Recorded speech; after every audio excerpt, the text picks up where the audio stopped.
Salut tout le monde, j'espère que vous allez bien. Bienvenue sur cette nouvelle revue d'actualité autour de l'IA. Aujourd'hui, on va revoir ensemble les 10 actualités IA les plus importantes de ces 10 derniers jours. Et vous avez dû le voir dans le titre, Mistral, la startup française spécialisée dans l'IA, a publié samedi un modèle similaire à GPT-4 en termes d'architecture et les premiers résultats sont très intéressants. Donc on est OK au niveau de l'introduction. N'hésitez pas à vous abonner si vous souhaitez plus de revues d'actualité autour de l'IA et on est parti pour le premier point. Mistral annonce un nouveau modèle, Mixtral 8x7B 32K. Donc le nom du modèle est un peu complexe. Le mix au début du nom fait référence à l'architecture du modèle. Le modèle est basé sur une approche MOE. La traduction en français, mélange d'experts. Et donc Mixtral contient 8 experts de 7 milliards de paramètres, d'où le 8x7B et possède 32 cas de contexte. Juste ici, vous avez le process très simplifié derrière le modèle Mixtral. Vous envoyez votre demande, un routeur sélectionne 2 experts à qui transférer votre demande. La réponse est ensuite comparée et combinée pour récupérer le meilleur des deux réponses et vous recevez votre réponse. Donc cette architecture est la même architecture qu'on retrouve derrière GPT-4. Sauf que GPT-4, c'est 10 à 20 experts de 170 milliards de paramètres. Les avantages de cette architecture sont nombreux. En premier, cette approche permet d'avoir des experts spécialisés dans plusieurs domaines, résolution de tâches, mathématiques, code, etc. Ensuite, on a la réduction des coûts. L'ensemble des experts ne sont pas activés en même temps. Et ensuite et surtout, le fine-tuning serait très intéressant avec cette architecture. Côté performance, il est annoncé supérieur à GPT 3.5, le chat GPT de base, et pour avoir pas mal testé Mixtral depuis samedi, je vous confirme que la pertinence des réponses est très intéressante. Le modèle est open source, vous pouvez donc le télécharger et le lancer sur votre machine, si votre carte graphique est bien sûr assez puissante, 32 cas de contexte, donc vous pouvez travailler avec un PDF de plus de 50 pages sans trop de problèmes. Et donc comment tester Mixtral? Vous avez plusieurs options, je vous recommande Perplexity, et si vous souhaitez utiliser Mixtral via une API, sachez que Mixtral travaille depuis peu sur une API, elle sera disponible via la console Mistral, disponible à cette URL et je vous recommande de vous inscrire à la waitlist. D'après son CTO, Mistral souhaite égaliser les modèles d'OpenAI actuels, et donc ça me permet de faire un parallèle avec le titre de la vidéo. Le modèle non fine-tuné de Mixtral étant supérieur à GPT 3.5, on peut espérer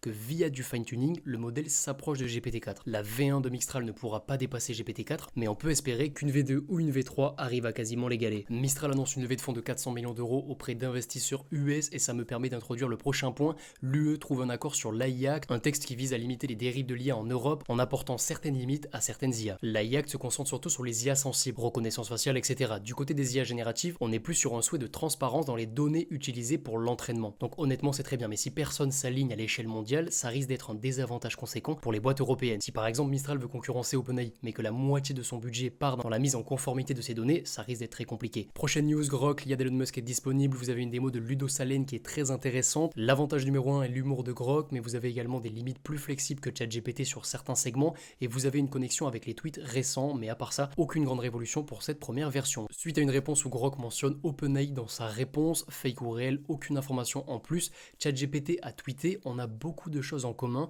et Musk a répondu en critiquant le fait qu'OpenAI a récupéré l'ensemble des anciens tweets publics pour entraîner ses modèles. Depuis que Musk a racheté Twitter et l'a renommé en X, c'est désormais beaucoup plus compliqué de récupérer les tweets publics. Et on assiste effectivement à une véritable guerre de la data. Google a falsifié sa démo, vous avez dû en entendre parler ce week-end, je vous laisse mettre sur pause pour lire mes notes, mais si je dois retenir un seul point, c'est extrêmement dommage, la première version de Gemini Ultra surpasse la 4e itération de son principal concurrent, OpenAI GPT-4, mais le combo non disponible plus démo falsifié a été très mal accueilli. Et c'est encore plus dommage parce qu'OpenAI avec GPT-5 aura du mal à dépasser Gemini Ultra. Chaque pourcentage à ce niveau de pertinence est très complexe à atteindre et demande beaucoup de budget. Google, via Google Cloud, ses budgets quasi illimités, alors qu'OpenAI est obligé de prendre en compte ce facteur. Prochaine news, Gemini Pro sur Google Bard, les avis sont mitigés. Sur le dashboard, impossible de savoir si on utilise Gemini Pro ou pas, impossible également de savoir si Bard est connecté à Internet, donc quelques personnes sur X sont satisfaites de Google Bard, mais d'autres absolument pas, très sûrement car le modèle ne s'est pas update. OpenAI achète des puces IA à Rain, une boîte que Sam Altman soutient personnellement financièrement. L'architecture des puces est novatrice et si vous souhaitez en savoir plus,